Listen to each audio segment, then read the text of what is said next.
Hello, everybody. So this has been such a fantastic workshop conference so far. I think open quantum systems is probably my thing I'm most interested in, so it's really wonderful to be part of this. So yeah, thermodynamics along an individual quantum trajectories of a qubit. This is a collaborative work between my group and Eric Lutz and Alessandro Romito, our two theoretical collaborators. We also have close relationships with Klaus Molmer and Andrew Jordan, who've contributed to other things that I may or may not get to in this talk.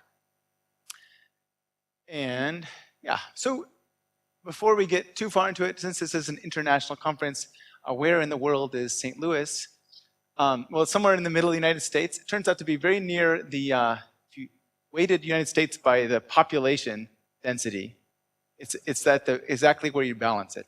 Right? So there's a few more people on the East Coast than on the West Coast, apparently. It's not far from Chicago. And St. Louis is famous for having a very big arch. So arch in St. Louis is a beautiful inverted weighted catenary curve. So it has some nice physics theme. And in my group, we're interested in experimental research with superconducting qubits with things that are related to measurement. So we've worked on some projects that have to do with just sort of pure quantum measurement ideas like Zeno effects and quantum trajectories. We've done a lot of work thinking about state smoothing and relaxing the necessarily thinking about things going forward in time, but thinking about what happens when you want to ask questions about the past. And we've recently done some work in metrology. We're also involved in a search for axions, axion dark matter. And today I'm going to talk about sort of a newer focus of our group, which is quantum thermodynamics, trying to understand quantify things like heat and work and entropy for single quantum systems. So thermodynamics, as we all know, it's a field of science that's concerned with quantities like work and heat for macroscopic systems. I think it's the most human of scientific enterprises because it combines our innate laziness with our fascination with fire. That is, how is it that we get fire to do work for us, right? Pretty awesome.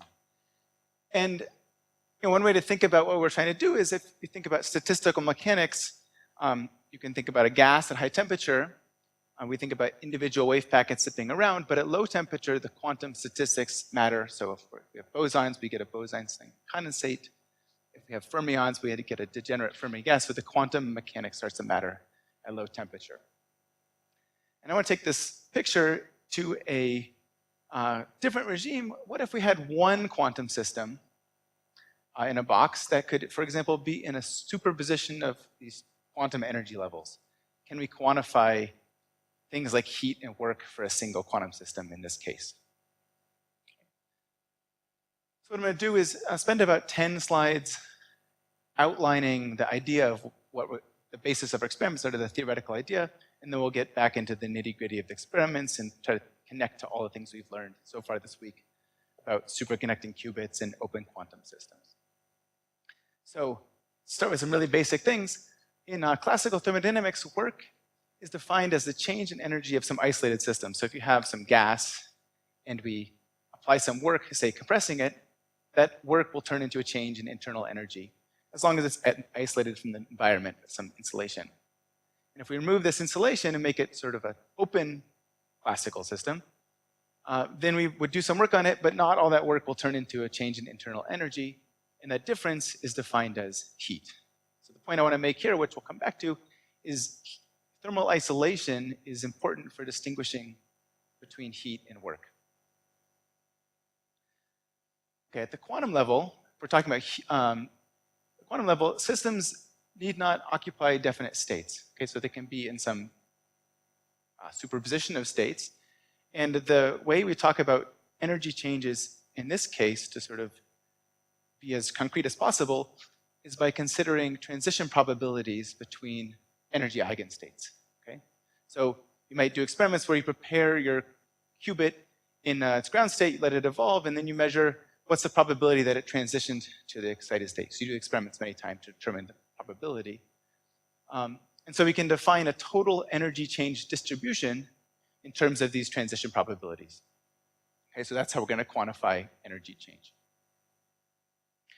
So we can quantify the total energy change, and this has been used as I'll mention later, to verify sort of fundamental fluctuation theorems. But for an open quantum system, we can have not just work, but we can also have heat. So how do we distinguish the total energy change? How do we divide that into work and heat? How much is work? How much is heat? Okay, so it's not in general possible to say this much is work, this much is heat, because work and heat they're not observables.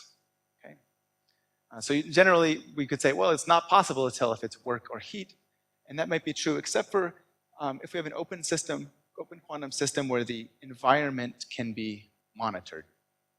Okay, so what I have in mind is a situation like this. We have a quantum system, it's coupled to its environment, but we can go in and we can measure the environment. Okay, so what happens? Well, the system becomes entangled with this environment, and then when we measure the environment, we learn information about the quantum system, but we also cause backaction on the quantum system. Okay, the environment itself is quantum fluctuations, and so the measurement results we get will be random or stochastic, and we'll have also correspondingly stochastic backaction on the quantum system.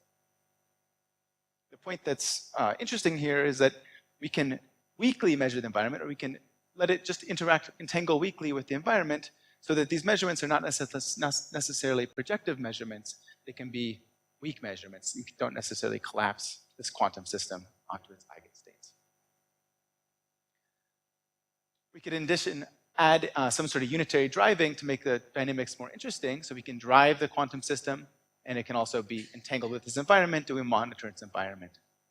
In this case, we can imagine tracking quantum trajectory for the system. So we started off in some initial state, which I'm specifying in terms of a density matrix, and we can imagine, based on the type of drive we apply and the type of information we achieve by measuring the environment, tracking a quantum trajectory from some initial state to some final state.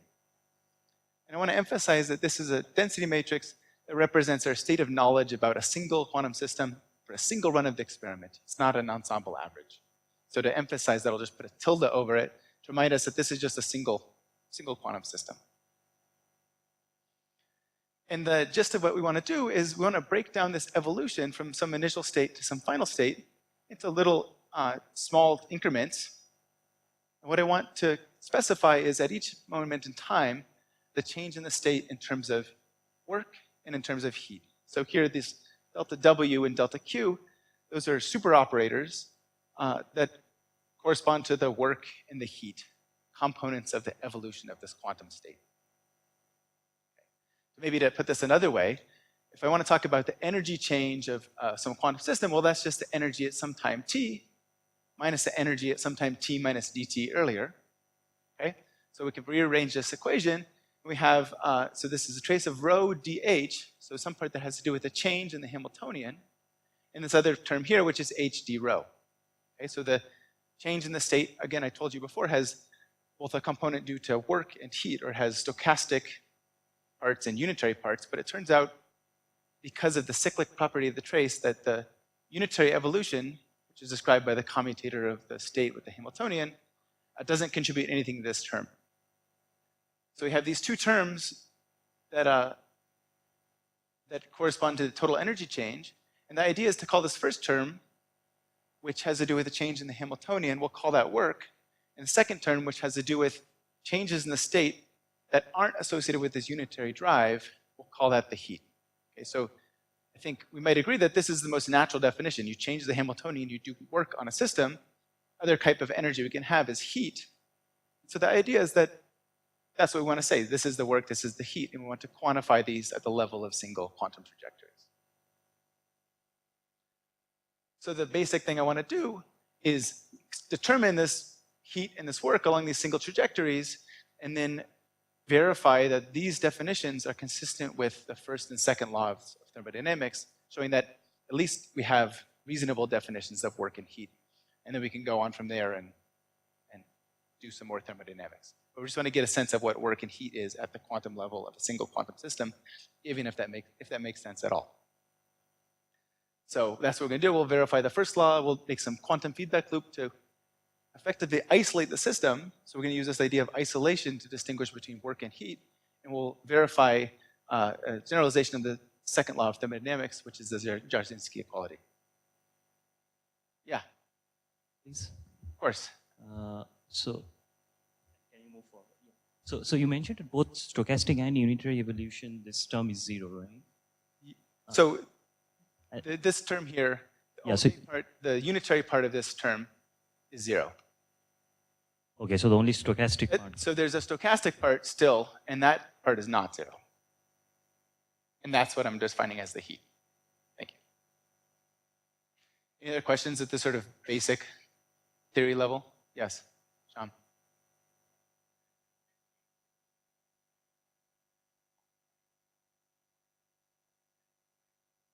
So this is the case, I'm assuming there's some sort of a drive, some sort of time-dependent Hamiltonian that leads to a unitary evolution.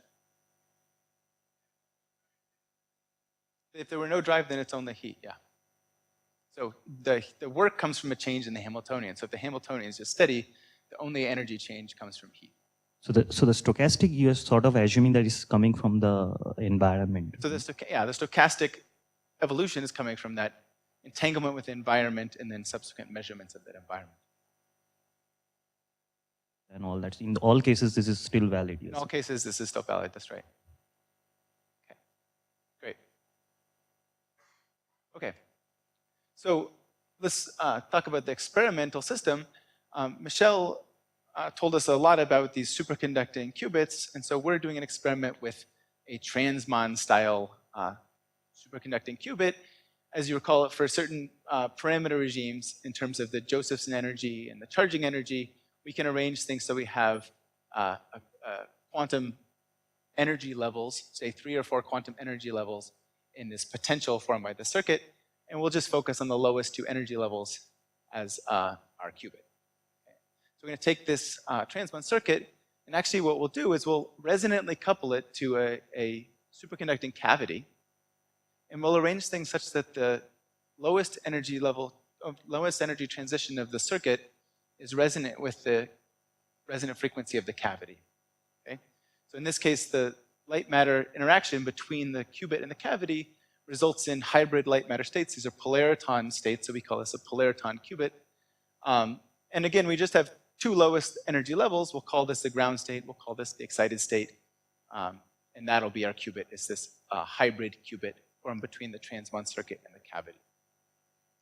And the reason we do this is so that we form an effectively one-dimensional atom. Okay, so the qubit is coupled to the cavity. The cavity's radiative decay is set by its coupling to the 50 ohm environment set by a microwave cable that'll plug into this port here. And so we effectively make an atom that decays, and it decays just in one mode of the electromagnetic field. So if you think of an atom in real space, we are able to collect all 4 pi steradians of its radiative decay. So it's kind of what we call a one-dimensional atom. So we really have this picture here, a 2-level system that's decaying by fluorescence, radiative decay. And what we're going to do is we're going to detect that radiative decay with a Homodyne detector. And this Homodyne detector is nothing other but one of the other things that Michelle told us about. It's a doubly degenerate parametric amplifier. So again, it's one of these circuits. It's right here, and we heard a lot about these amplifiers. And we're going to operate this amplifier in phase-sensitive mode. So this gives us squeezing. So I'll show you that again on this slide here. What that means is if I have, say, an input, sort of the electromagnetic vacuum in the quadrature space of the electromagnetic field, what the amplifier does is it amplifies one quadrature of the electromagnetic field, and it de-amplifies the other quadrature. And it does this without adding any noise to the signal. Okay? So the way I like to think about this is this just measuring an arbitrary field quadrature or a specific field quadrature set by this phase phi that's determined by the pump. So we measure one phase of the electromagnetic field. And we de-amplify the other phase, so that's really making a measurement of this quadrature. And the idea is to just take the output of this one-dimensional atom and plug it right into this amplifier, and that's kind of an experiment. And the experts will know that, of course, there's some circulators and filters and so forth in between these two, but this is pretty much what we want to think about, is detecting this radiative decay with a Homodyne detector. Yeah.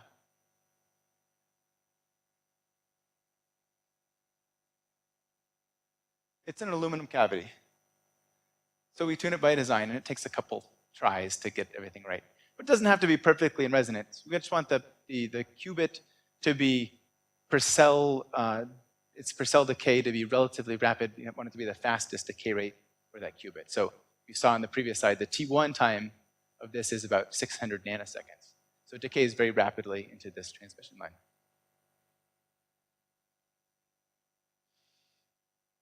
No, I don't think it really matters, but that's just how we've done it.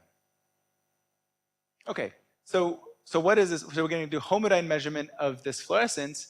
To understand what this measurement tells us, what is measuring the environment? That's what my Homodyne detector is. We can think about the interaction between my one-dimensional atom and this electromagnetic mode. So the atom can create a photon while becoming de-excited, or it can absorb a photon while becoming excited. And this interaction Hamiltonian couples an arbitrary field quadrature, something like A plus A dagger, to a specific dipole of the emitter, which is like sigma minus plus sigma plus. So if we just make our lives easy and set the phase equal to 0, then the Homodyne signal is going to be proportional to something like sigma minus plus sigma plus, which is just sigma x. So all told, when we measure the environment, our Homodyne measurement signal is going to be something that's proportional to sigma x. The constants of proportionality are the quantum efficiency, eta, and gamma, the radiative decay rate, plus a zero mean white noise term that comes from the quantum fluctuations of this electromagnetic mode.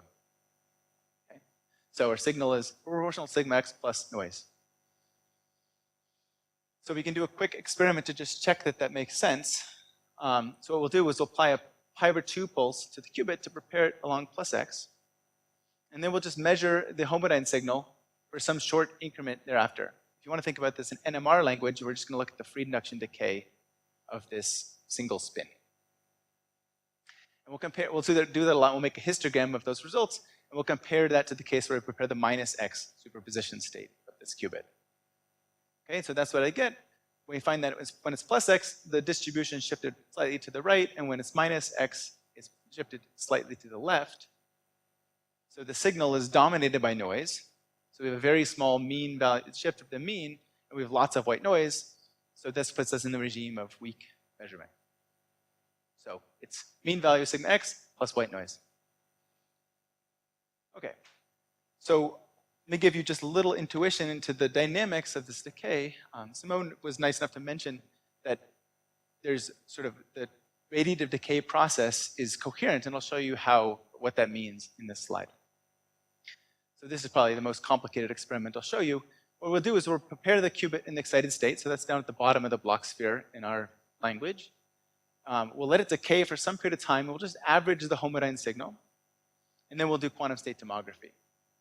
And what I'm going to do is I'm going to actually wait until I get a specific average value of the Homodyne signal, say +3 some units, okay, or +3 plus or minus a little bit, and I'll condition the tomography on getting an average Homodyne signal of +3. We'll see what does the state look like, given that I detected a Homodyne signal of +3. Okay, so we start here, and we detect a Homodyne signal +3. We find the state's gone over here. Okay, so the decay has gone from the excited state over to a superposition state along +x. When the Homodyne signal is +3, the Homodyne signal is, say, -3. We get a state that's over here, and the whole continuous value of possible Homodyne signals fills in a curve of possible states of the qubit. So the signal carries information about the state, or the state depends on the signal we detect. I like this plot because oftentimes we work in lab for a long time to get data that looks nice, and we're happy when it comes in. In this case, the data was happy to see us. We call this the quantum smiley, smiling at us. So if you look at the decay for different times, you can see that, so for short times, the state is confined to this sort of arc here, and at longer times, this makes its way down toward the ground state of the qubit, the top of the block sphere. Okay, so that's what radiative decay, or like a quantum jump to the ground state, looks like when you detect the wave nature of light. That is, you make Homodyne measurement rather than, say, counting photons, in which case it just jumps to the ground state. So that was kind of the experimentalist point of view. We could also have, before doing the experiment, opened up, So no, these states, so I'm showing you just a cut through the Bloch sphere. Okay, so none of them are really on the surface of the Bloch sphere except for the initial one. So what's happening is, because the measurement is, the amplifier is de-amplifying any fluctuations or any aspect of the measurement that has to do with information about the y component of the state. It's actually confined to this plane of the Bloch sphere, the xz plane. And because our detecting efficiency is not 100%,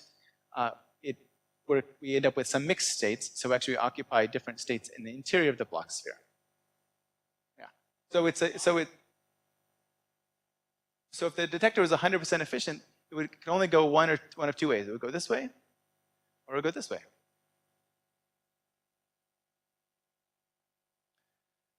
So given the interaction between the qubit and the detector, we can quantify its time evolution of its state in terms of a stochastic master equation. So we've seen this sort of equation in many of the pedagogical lectures. This first bit here is just the Lindblad master equation. Okay?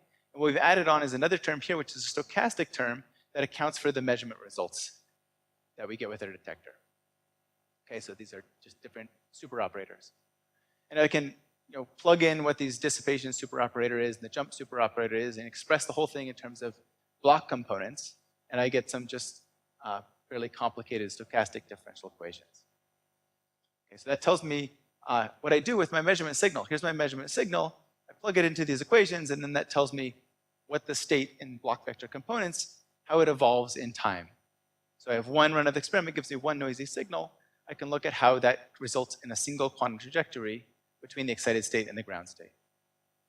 If I do the experiment a different time, I get a different set of noise. I didn't bother to change it, but that'll give me a different quantum trajectory to the ground state. Every time we get a different quantum trajectory, because the noise trace is different. We could also look at trajectories starting in, say, this plus x state here, so they diffuse toward the ground state. But sometimes you'll see these trajectories actually kind of decay the wrong way. So it's heading toward the excited state, even though it's supposed to be decaying to the ground state. And as Vijay mentioned, if the quantum efficiency was perfect, it would be confined to the surface. So this just corresponds to a decay process where it would actually have to go back this way and decay to the ground state along the other axis of the Bloch sphere. So it's confined to the surface. And you can see that even with finite efficiency, that sometimes they sort of try to decay along the other side of the Bloch sphere. Okay. At the beginning of the talk, I advertised that we wanted to look at both just this decay process or the coupling to the environment, but also what happens when you apply a drive. So we'll apply to the system a time-dependent drive. So I've expressed just our usual Rabi drive in the laboratory frame to emphasize that this is a time-dependent Hamiltonian that we're applying to the qubit, which will give us some sort of work. So that just allows me to update my stochastic master equation and just tack on this term that describes that unitary evolution associated with that drive. Of course, here I've given it in the rotating frame. And so the idea is, again, to associate this first bit here, which has to do with the unitary evolution, with the work, and the rest of the stuff which has to do with interaction with the environment as the heat. Okay, so these are just superoperators, but I can turn those into actual energy changes by just thinking about by taking the projecting these onto the excited state and multiplying by the appropriate amount of energy. So I can have actual amounts of energy for the work and the heat. So let's take one of these quantum trajectories and let's quantify the work and the heat along a single run of the experiment. So it's just a matter of recording the data, tracking the state, and extracting these quantities as we go along. So here's the heat and work along a single quantum trajectory. The heat is in red, so you can see it's sort of very stochastic. It's moving along, exchanging energy with the detector. And blue, the work is in blue, and it's also stochastic. It has some sort of semblance of the Rabi oscillation, but of course, the Rabi drive is affected by the state, so as the heat and the work, they affect one another. So both of them have a stochastic character. Yes?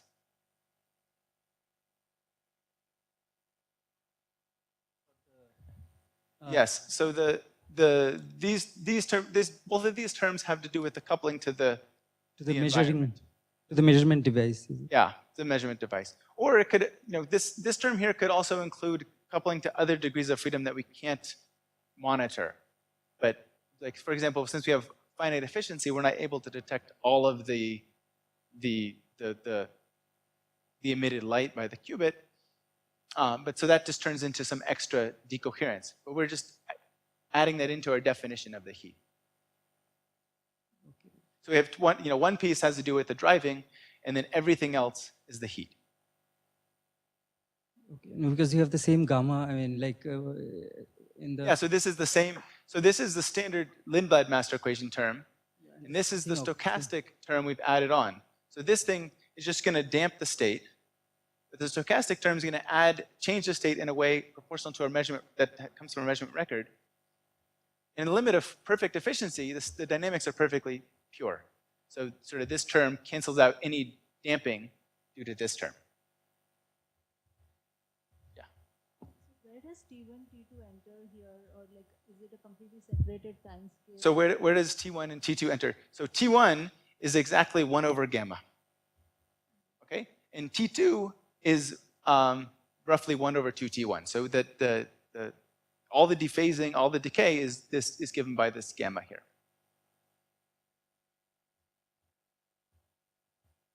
T2 is 2 T1. So the reason for this heat is fluctuating so much, is it because of like the infinite nature of the environment, and like you have uncontrollable degrees of freedom as compared to work? Like work is like more, well, it's not as stochastic as heat. Is there any particular reason for that? Yeah, so why is the heat so much more stochastic than the work? I mean, the heat is sort of directly comes from, it's directly related to this noise term. So the white noise fluctuations of the environment directly plug into the heat term. Whereas the work, it's sort of, it is, the state is sort of integrating up that change, and so it's a little bit smoother because the work just has to do with what the state is. So it has some things, but it doesn't end up as stochastic. But I'm not sure if that's surprising or not, but that's just how it works out. Okay, so I could look at the total change in energy delta U, and so I have, here's the total energy change as a function of time. I want to verify this first law of thermodynamics with a question, yeah?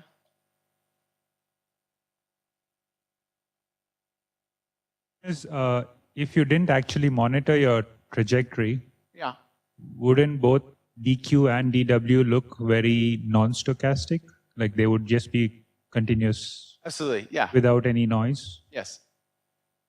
And would it be the case that they would always be equal to each other? I don't know if they would always be equal to one another. I have to think about that. I guess the question is, what exactly does du represent? This thing here. Yes. Yeah. So du is just the sum of the work and the heat. And the thing I want to check is that, is in some sense that energy is conserved with my definitions. That if I add up all the work and I add up all the heat, I get the total change in energy as a function of time.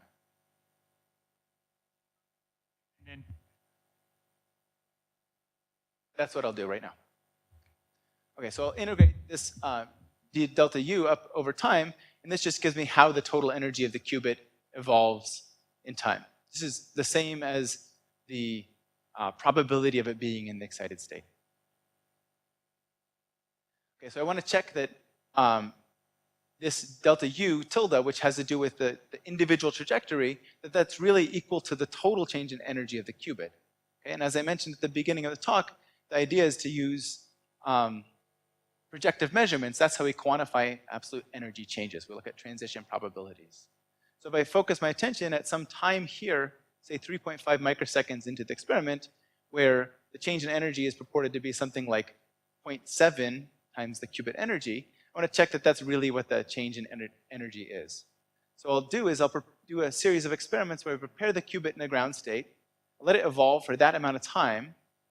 If it so happens that that trajectory gives me a change in energy that matches this within some tolerance, then I'll go ahead and measure to see if it made a transition to the ground state or the excited state.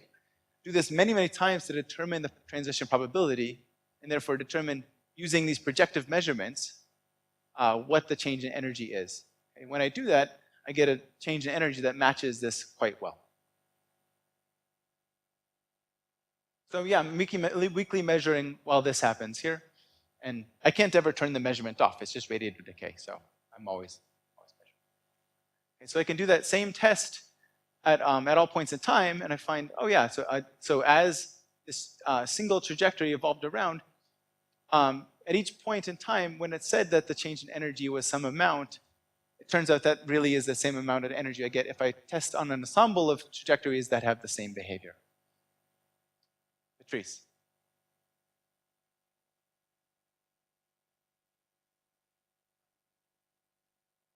No. So I was about to say, for people who know about quantum trajectories, you want to make sure that your quantum trajectory is a faithful representation of the state. So you do what we call tomographic reconstruction. This is exactly the same thing, just in a different language. So don't be too excited yet. Okay, this just sort of says that these are consistent definitions. Maybe what's more interesting is to try to see if these definitions are consistent with the second law of thermodynamics. First law is just conservation of energy. It just means that we can track our trajectories correctly. So I'm going to present the second law of thermodynamics in the form of the Jarzynski equality. I'm just curious, how many people have heard of the Jarzynski equality? A couple of people. Yeah, okay. So the Jarzynski equality is a generalization of the second law, and it involves this quantity, the free energy, which, just to remind you what that is, it's an internal energy minus Ts. So it tells us about the ability of a system to do work. So in general, the second law is something like the free energy change is always less than or equal to the work that we do. So if you did work quasi-statically, all of that work turns into free energy, but if you do work in some non-equilibrium way, that work doesn't necessarily turn into free energy. So in '97, Chris Jarzynski derived this equality. So whereas the second law is normally an inequality, here we have an equality.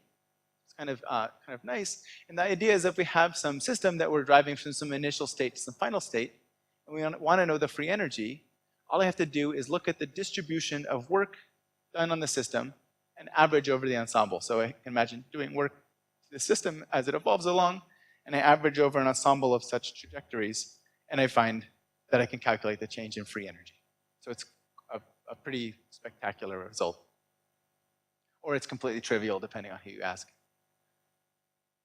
So the idea is that this average of e to the minus beta times the work, that's just an integral of this thing over the work distribution.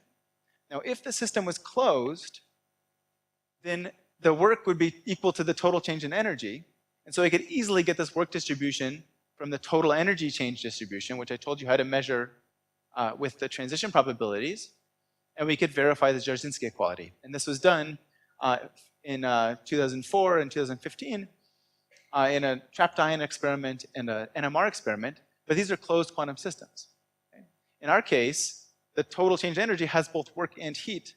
So we wouldn't expect this thing to give me the correct change in free energy, because it's not accounting for, it's not just the work distribution. So the way we're going to get around that is we're going to try to eliminate the heat by way of a quantum feedback loop. Okay, so what we have here is we have our quantum system. We're doing work with the drive. We're measuring heat or exchanging heat with the detector. And I want to measure that heat, and at each point in time, apply an additional amount of work to cancel the heat in some sort of quantum feedback, and I'll sort of artificially close the system. So kind of to tell you how this feedback loop might work, if I think about just this quadrant of the Bloch sphere, at each moment, infinitesimal point in time, there'll be some evolution of the state due to the unitary evolution. So that's just some Rabi drive causes a rotation. And then there'll be an additional evolution of the state due to the stochastic, due to the heat. Okay? So that moves here. But because we have finite efficiency, there's other sort of heat that we're not able to track, or other stochastic evolution that we have to just simply average over. So we're not able to capture all of the motion, and what that does, the finite efficiency effectively just shortens the Bloch vector. So in the feedback loop, the best we can do is apply a rotation that just rotates the state back to where it would be had we not exchanged any heat with the detector. But it's not perfect because the block vector is shortened due to the fact that there's more dissipation than we can. That the efficiency is not perfect, so we have extra dissipation. Okay, so that's kind of what we should do. What we actually did is created a quantum phase block loop inspired by Vijay's very nice experiment back in 2012. So what we'll do is we'll detect this thing with and so we have our amplification, we demodulate the signal to give us our measurement signal. And what we simply do is multiply that by some sort of reference oscillator and then feed the output of that into the drive that creates the root work to adjust the amplitude. And we've thought a little bit about what the right phase lock loop protocol we should apply is. And so to think about how we should do this, we can look at our state update in the block components, just the X and Z components, because we're ignoring there's no evolution in the Y component of the block sphere. And what we want to do is we want to cancel all these terms here, all the parts that have to do with the heat, with just unitary rotations. That's all we're allowed to do to the system. So if I just focus on the Z component, I want some sort of rotation due for the feedback to be equal to this bit here, just this piece here. So this term here actually turns out to be small for weak measurement. And so what I need to do is I need to apply a feedback rotation that depends on the state Z. And the essence of the phase lock loop is instead of calculating the state Z at each point in time, which would involve propagating these equations, what I'm going to do is just assume the state Z is what it should be. So if I was doing a good job with the phase lock loop, it would just be evolving as cosine omega t. So I simply just plug in cosine omega t, and we find that the feedback should be cosine of omega t minus 1 times the signal. So that's exactly the feedback phase lock loop we apply. We end up with this funny minus 1 just due to the fact that it's a different measurement architecture than what Vijay had used previously. Question? No, this is purely analog. And I have a slide which I think I skipped. The issue with a digital feedback loop in an FPGA, really calculating what the perfect correction would be, kind of as I advertised we should do on this slide here, is that it takes too long. It takes about 500 nanoseconds or 300 nanoseconds. And in that time, all of the advantage of doing the perfect feedback is lost. So actually the phase lock loop is more robust against loop delays than a proper FPGA-based feedback. So this was easier to do, and it ends up being slightly better. Okay, so here, let's look, before I run out of time, what it looks like to isolate the qubit with this feedback. So this is at each point in time, the heat, and then here's the additional work we apply in blue to isolate the qubit with the feedback, and you can see that the two are anti-correlated. When the heat is negative, the work is positive, and vice versa. It's not perfect, but if I plot, say, the heat versus the work, you can see they're anti-correlated, and you can quantify that with an R value of minus 0.68. So it's not perfect because our quantum efficiency is not 100%. I'll skip that bit there. So let's see what happens. Okay, if we didn't apply any feedback, what we have in terms of say the transition probability from the ground state to the ground state is just a damped Rabi oscillation, damps off over about a microsecond. When we apply the feedback, what we see is persistent Rabi oscillations. So they lose contrast, but after some time, the oscillations maintain some sort of amplitude and oscillate for all times, because the feedback is locking the oscillations to our classical oscillator. So we can compare this to what the oscillations would be like if we had a truly closed system, which looks like this. So you can see we're not doing very well compared to what we should be doing. The closed system has, of course, much higher contrast in our case, but we effectively closed the system, sort of, I guess. Okay.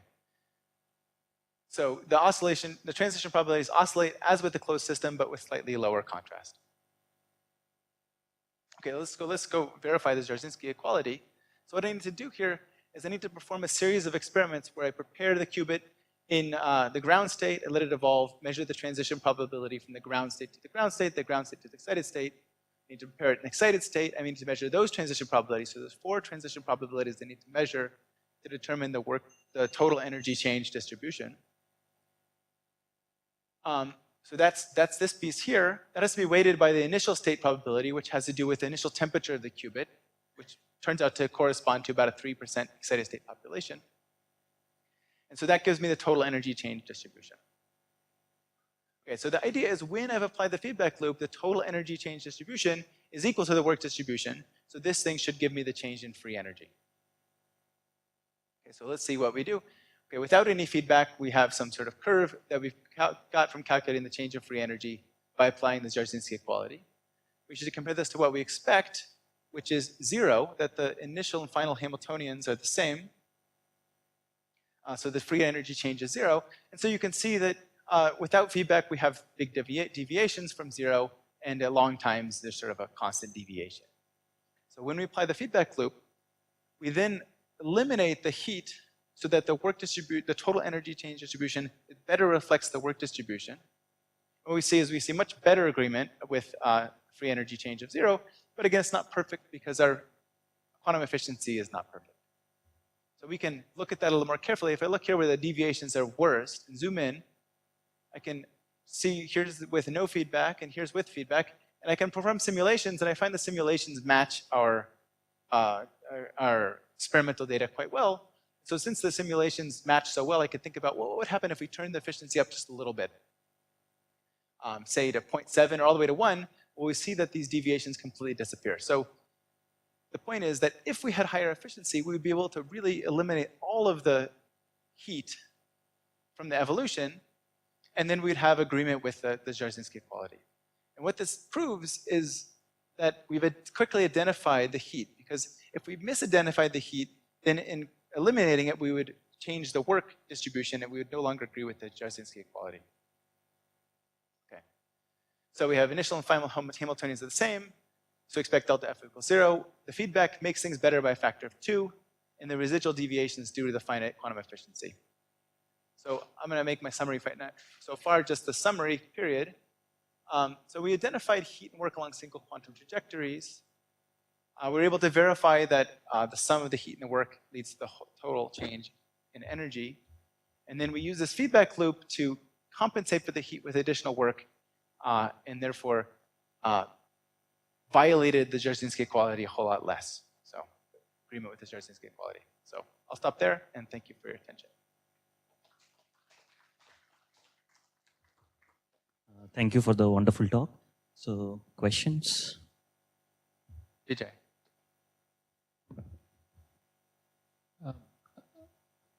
I guess it connects with the feedback experiment as well, but also right from the beginning, why monitoring or the choice of your measurement variable, like you monitoring radiativity, would you, if you have done a standard sigma z weak measurement and feedback, would all of this analysis apply, or it doesn't apply in that case?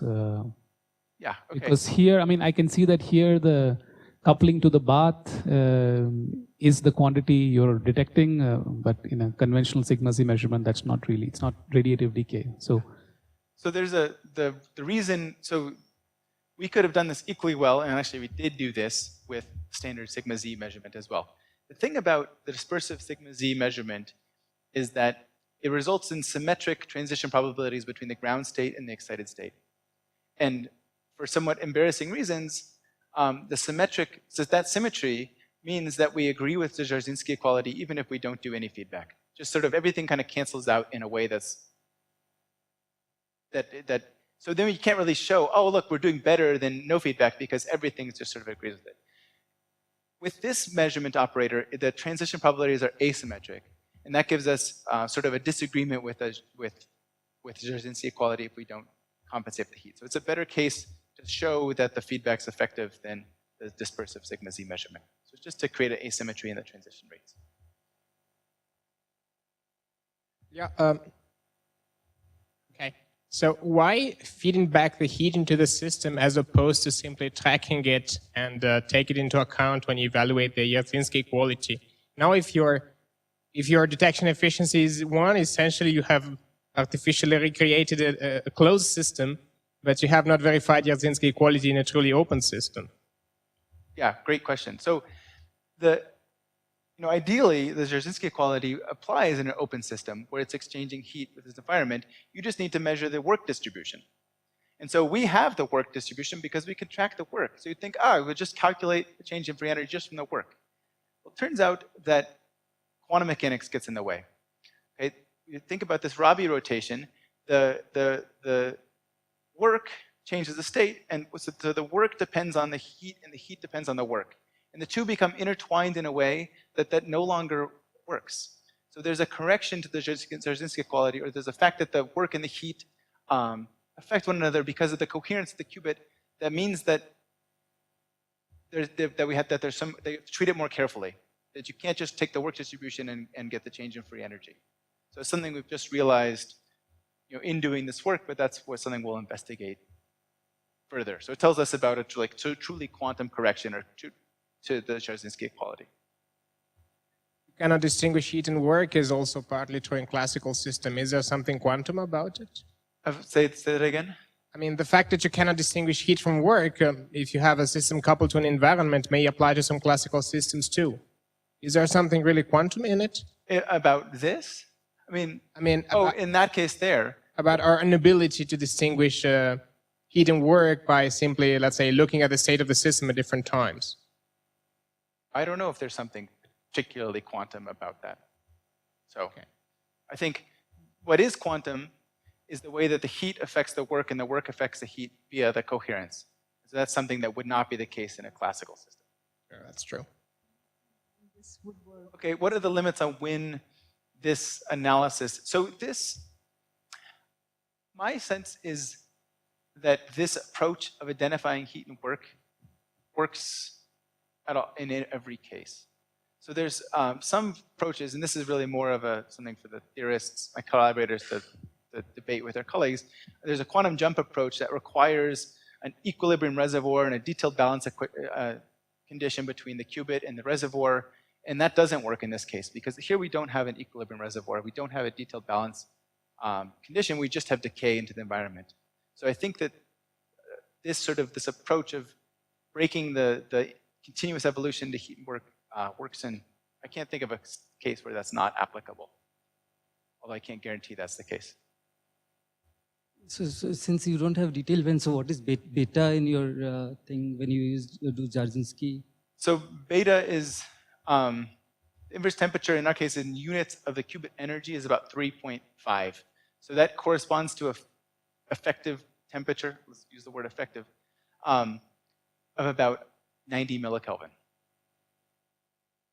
Yeah, that just describes what we find as the equilibrium populations of the ground in excited state when we just let the qubit, we take its initial state.